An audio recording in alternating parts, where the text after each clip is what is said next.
Senegal also has a history of involving the private sector. I'm sure you've done some stuff there. We've closed, we just closed Cap de Biche. We did Kunun many years ago. Again, it's not a coincidence. It's not. I think Gabon doesn't have a history of developing many. I think it's just a much smaller country. And I think it's been helped by the fact that it was an oil and gas economy with a lot of money, and it's a much smaller country. But it is not a coincidence that the countries in Africa where you see a higher electrification rate are those that have actually gone the way of IPPs, bringing the private sector to be involved, and those that have refused to do that until now are still stagnating with very low rates of consumption and very low rates of electricity assets. So a question from this for Sharona, is the advantage of your sector that you pretty much cut out that level of government involvement? Is this what makes it doable?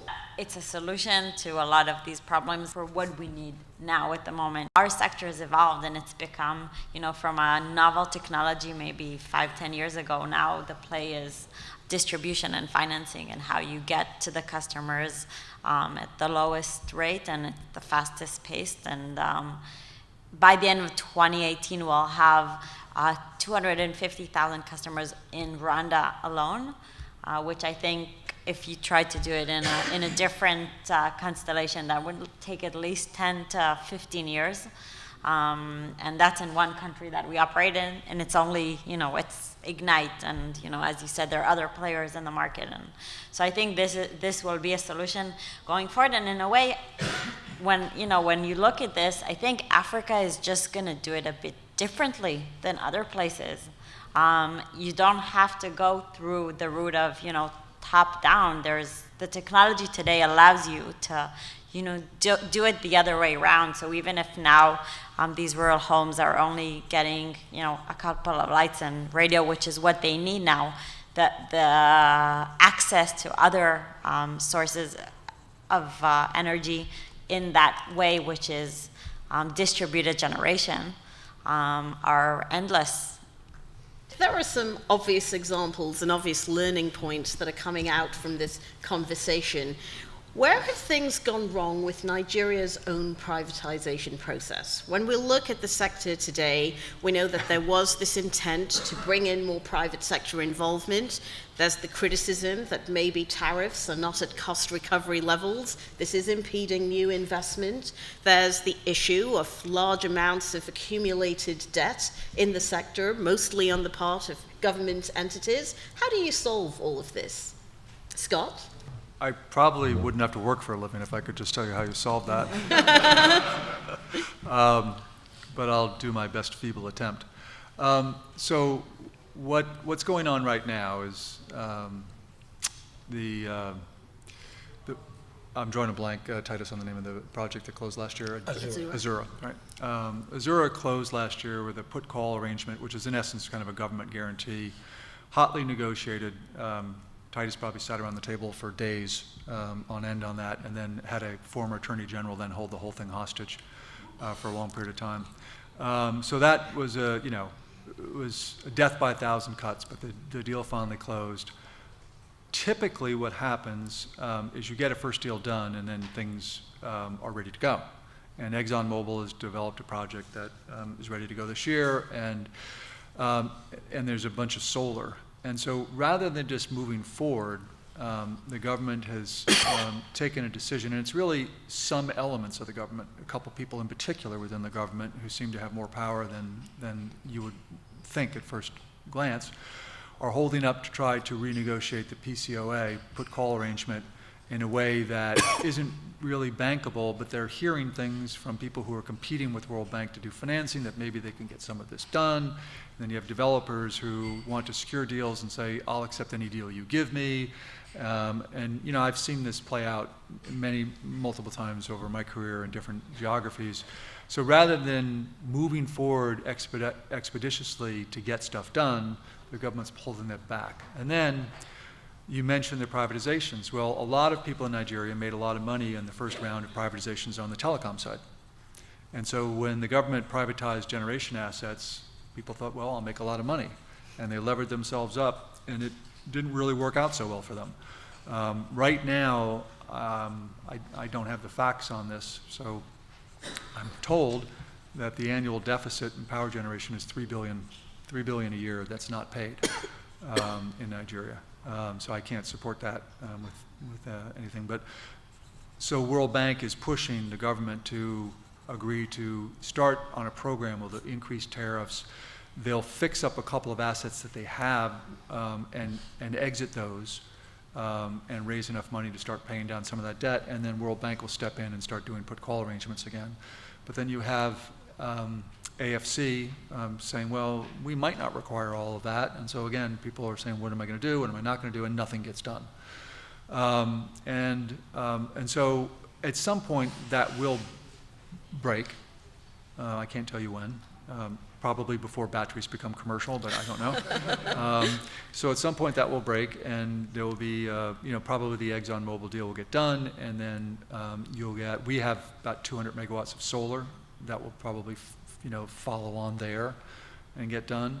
We like solar because it doesn't have all the gas delivery problems, and the Azura project was one that we weren't really that comfortable with on the contractual side for gas delivery. We'll see, and I think when you get that going, success begets success, but people have to want to make it happen sooner rather than later, and that's a tip of the iceberg of the problem in Nigeria, and Titus, you may have more insight than me. Yeah, you say that what went wrong with it wasn't right in the first place. It was botched. It was botched. And the feeling then was that if the government had decided to privatize, let's just do it, and then we fix it. And then nothing has been fixed. And as Scott said, I think people thought that this was telecoms. The capex you need for telecoms is much less than you need for power. People thought this was oil and gas, where you could just flick it. And they got those assets, and then they're stuck with them. And the banks are also stuck with the financing, which they did. So it's a very complex situation. Now, the government, I was just looking at the economic growth and recovery plan that the government just put out, which is very nicely written, like all those reports. It's as well written as the previous roadmap. And they've said we would increase generation capacity by optimizing the installed capacity, which is brilliant. Nigeria actually has about 15 gigawatts of installed capacity, but only a third of that is operational. And it's actually interesting because from 2015 to 2016, there was a drop in the operational levels. So we're talking about what is actually there. We're not even talking about new capacity. We're talking about, well, that's what the recovery plan says. We're going to try and deal with that. And the other facet is saying we would try and make the GenCos and the DISCOs financially viable. And again, they've talked about cost-effective tariffs and everything there is nice. You just cannot argue against that. So it's very different. It's a question about, we think we're talking about political will, okay? When we did a PCOA, it was very finely negotiated. It was painful. There were meetings in New York and DC, at the World Bank. There were meetings lots of meetings, several rounds of negotiations. Eventually, everybody said, okay, fine, 5 a.m., this is fine, we can live with this. The funding community said, okay, we can live with that. And there's a myriad of deals that are waiting for RAZIA to close, and just to keep piggyback on that and to just build on that momentum. For God's sake, if you ask any Nigerian minister or any person in a policy position, they need thousands of megawatts in the short term. They need it yesterday. So we do not have that luxury to be saying, no, we want to renegotiate this, we want to renegotiate that. We simply do not have that luxury. It's like you've been hungry for 100 days, and then you go and someone says, I'm going to give you some food. You say, but what I want is caviar. I really need caviar now. No, you don't need caviar. Thank you. So we were going to touch on the financing issues, and we are running out of time. We do want to open it up to the floor. We have a whole range of people looking to ask questions. So maybe let's take them in clusters of 3. First row, second row, third row, and we'll work our way back. My name is Echisama Nwana. I'm a telecoms consultant. I'm involved with quite a few off-grid power projects in Africa. Africa has proven, particularly sub-Saharan Africa, without a shadow of a doubt, that we can't run grids. Okay, we just can't run them. 60 years. We've got installed capacity of 70, 80 gigawatts, but only less than a third of that actually functions today. So why, from a policy position, are we not also pushing off-grid power and scale-based off-grid power, which is what I'm involved in right now, where we are doing remote power units of 20 to 30 gigawatts, 20 to 30 kilowatts, which can power 70, 80 homes, coupled with some of the sort of technologies from Young Ignite. We really need that across Africa because this deficit is terrible. Thank you. So just picking on from that, an experience, we are a clean tech company focused on water, energy, waste. We built a business in Asia and now we're bringing it into Africa. So we built successfully a near 24/7 off-grid supply in India in rural communities, combination of solar, micro wind, hydro, biomass. Right? That gives a near 24/7 base load. So if you have the last mile connectivity, you might want to consider that. Happy to share the experience. But a question to the panel is, Scott, India is now on fire. It's delivered solar at less than 5 cents. And it's put out 10 gigawatts in the last 18 months, on target to put 100 gigawatts. 2 things that enable that. Investment in grid, and improving the credit rating of off-takers by creating a third-party SPV backed by government, investment grade, and that becomes a credit-worthy off-taker. So I was wondering if Africa is considering that. Thank you. And one last question from this round, and we'll come back to everyone. Hi, I'm a partner at Shakespeare Martineau LLP in London. I'm an energy and infrastructure partner. And my question is actually about the DFIs and the export credit agencies. I worked on the MACKIN transaction with TITUS. We wouldn't have come across each other, but definitely I was on the funder side. Now working with developers and sponsors, I think the real 800-pound gorilla in the room is the lack of mobilization of the export credit agencies. A lot of people like to band the DFIs together with the export credit agencies, but I find as if, I think Standard Chartered will probably vouch for that as well, that actually when I'd like to hear what the panel think about what the export credit agencies of all the countries who are manufacturing these component parts for Africa could do more of to get the transactions bankable or over the line. Thank you. So questions around off-grid power, what needs to happen in more African countries to emulate the successes with solar elsewhere, and that ECAs versus DFI question? On the off-grid power, Hyson, I agree with you. I think that it's momentum. I think that we do not have the option of either or. So we are actually, it's not just Ignite. In East Africa, there's been a lot of off-grid power projects, and now they're getting mainstream financing. So we're actually acting for the lenders on a big off-grid financing in East Africa by M-Copa. The thing about off-grid power is it's counterintuitive.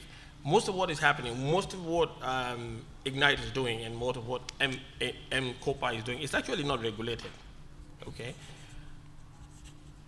Let's cross our fingers when the governments come to regulate it and see what's going to happen. Yes, but I agree wholeheartedly. I think if you're going to have 500, 600 million people and we have to put them on the grid before they can get electricity, it's not going to happen in the next 50 years at the rate at which we are growing. On the question about the grid, I think the problem is not that we can run grids. I think grids have consistently stayed with the state utility. I think if we have a system operator who is independent, a private sector entity, and is duly, properly compensated, it will work. And that would actually help, because what it would do is it would allow small players even if you have excess electricity from your rooftops, you can drop them and they can manage them. It's not just about having the grid, it's actually managing it. And I think that the technology is there, I think the know-how is there. If the government, for some reason, the governments are obsessed with keeping the grid in the public sector. And it hasn't worked for 60 years. So I think we need to change the mode of procurement. What Ignite kind of brought to the table in terms of change of mindset is, you know, as opposed to some of the other players in terms of, we're not thinking of this as a retail play. As you said, this is a national solution. So this is kind of, we need to go and scale. We can't go and sell one solar system at a time because then it's not financeable, it's not bankable, and we can't scale as fast as we are. So I think that's where, you know, the approach needs to be different. It's not a retail solution. It's a, you know, a encompassing solution for a specific sector. It's not right for everybody, but it's right for the specific sector. Now, with regards to microgrids, which I think that's what you're referring to, we totally agree. We think it's a good solution, but as you said, the difficult part is to get to the end user. And we're now kind of building that platform and that infrastructure, and on that we'll be able to, you know, build up, and happy to talk to you about that later.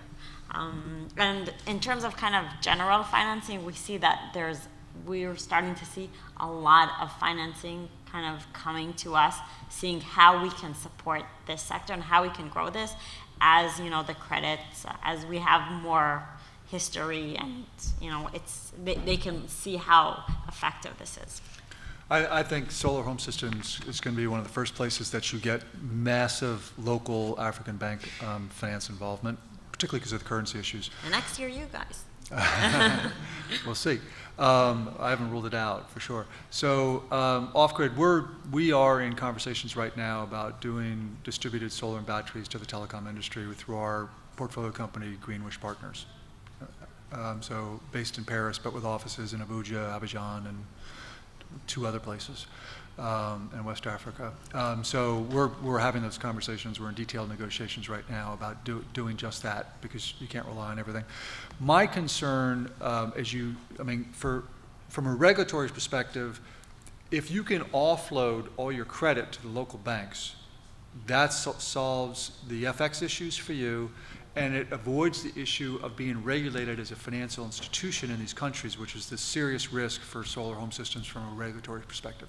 Is that all of a sudden you're now a financial institution, you're regulated. But microgrids, they take another big risk, which is now the state grid says, I want that. Or you're regulated on the same rate of return basis, and nobody has an answer for that if that does happen. India, I don't want to spend a lot of time on this because I know we're running out of time, but the difference in India and Africa is large institutional investors from North America and elsewhere with tons of money think India is an acceptable place to invest, and they haven't come to Africa yet. Now, I've invested in both, and I think they're crazy. I would rather invest in Africa than India for rule of law, for people living in with their agreements across the board. But I'm going to be proven wrong in the sense that a lot of people will do some things in India, and a lot of things will get done. How many of them will make money or not, I don't know.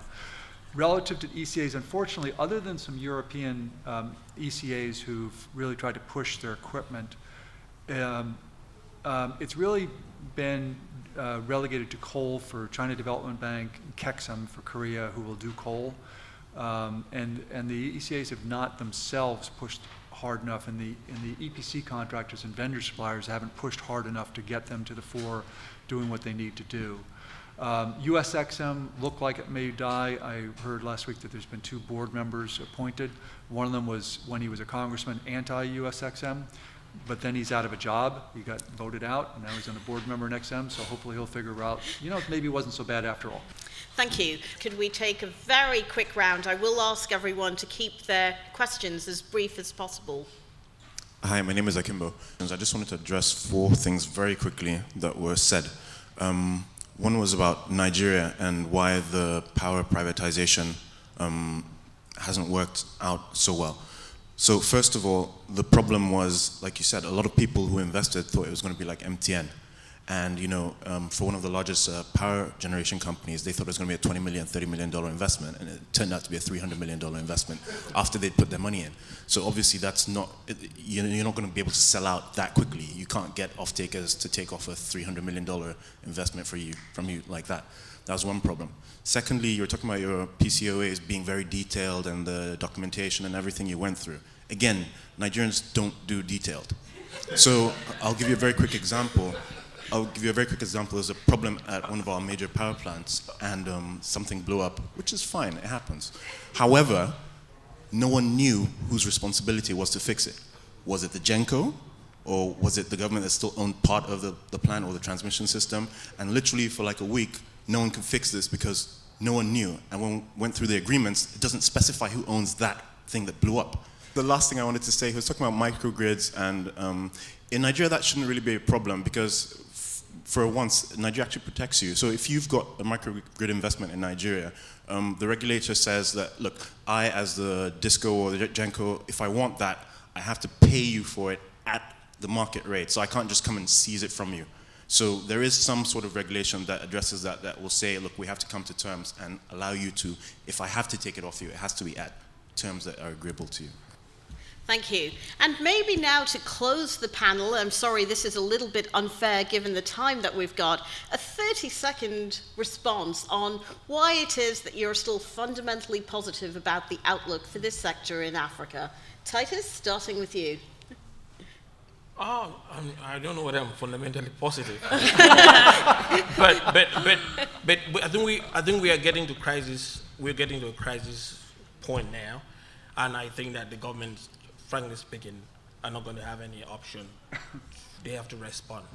So I think that we're getting to the point where, if we identify energy deficit as what we need for our economic growth and development, and we're getting to the point where we have little or nothing of it, I think the governments will have to sit down. So things can only get better from here on. Yeah. Sharona? Well, I think many countries in the world, the consumer suffers from his electricity provider. And this is an opportunity for a place to do it a bit differently, where whoever, makes the money from generating electricity are not, the big companies, but really the people and the people on the ground. So it's a really exciting place to be in this time. I think that it's the best example of the ability to make money by solving people's problems. So this is an underserved, overpriced population. When they can get electricity, they pay way too much for it. So you can actually make money by providing something they don't have for less than they otherwise would pay for it. What we get back, which is important for us, is generally transacting in hard dollars, right, or hard currency. And that is, otherwise we couldn't bring institutional investors into Africa. South Africa, you get 100% linkage with inflation, which is about a 75% sort of hedge to that over any given period of time. So it makes sense to continue doing that because it's really hard to imagine a market more in need of what you can do and by making money by solving problems. Thank you. Everyone, a round of applause for the panel, please.